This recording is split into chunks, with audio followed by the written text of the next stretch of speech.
Chapter 9. The Rebirth of a King, the Dawn of Renewed Hope.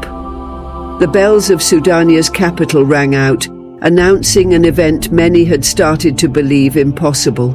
On the city's cobblestone paths, a tide of jubilant citizens gathered, their faces turned towards the great road leading to the city gates.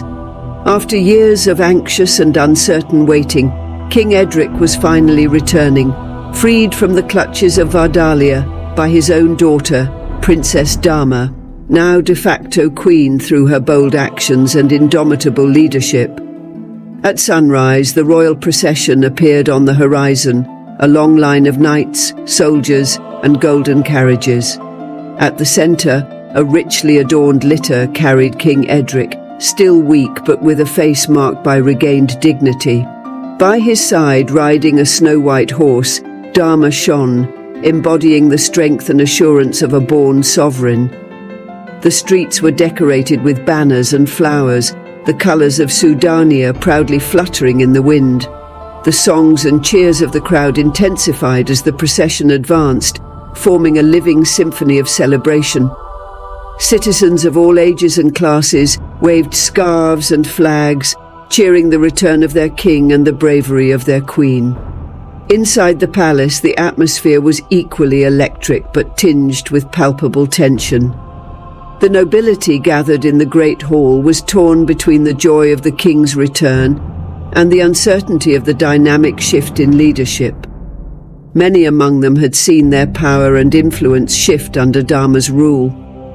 Their loyalty, though professed openly, hid currents of jealousy and resistance. Queen Mother Lysandra observed all this with sharp acuity. She knew the coming days would be crucial to consolidate Dama's victories and ensure a smooth transition for Edric, whose health and ability to rule were still uncertain.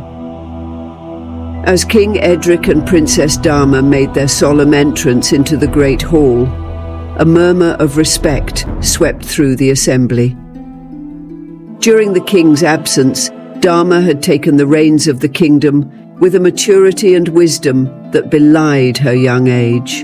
Under her interim rule, Sudania had not only withstood external threats, but had also thrived.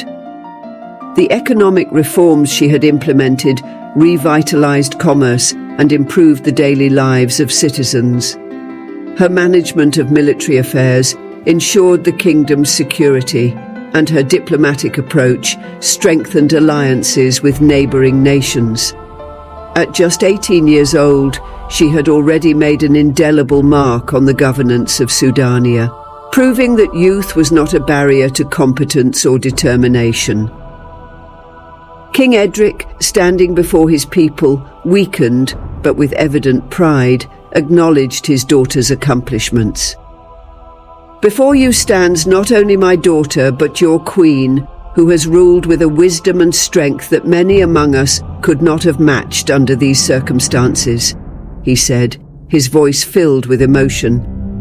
He then announced a major traditional change. Although women have historically only ruled in an interim capacity, Dama's feats warrant a profound revision of the laws that govern the traditions of our kingdom.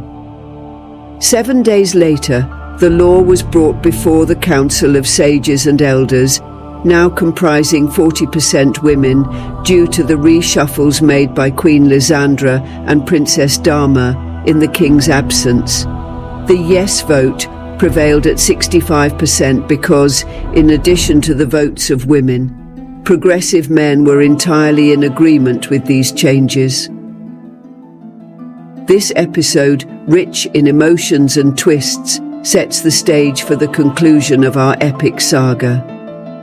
The unified crown promises to reflect on the profound changes in the kingdom, the future under Dama's enlightened reign, and the lessons learned by all during these tumultuous years. Stay with us for the climax of this captivating story, where unity and resilience are celebrated through the trials of time.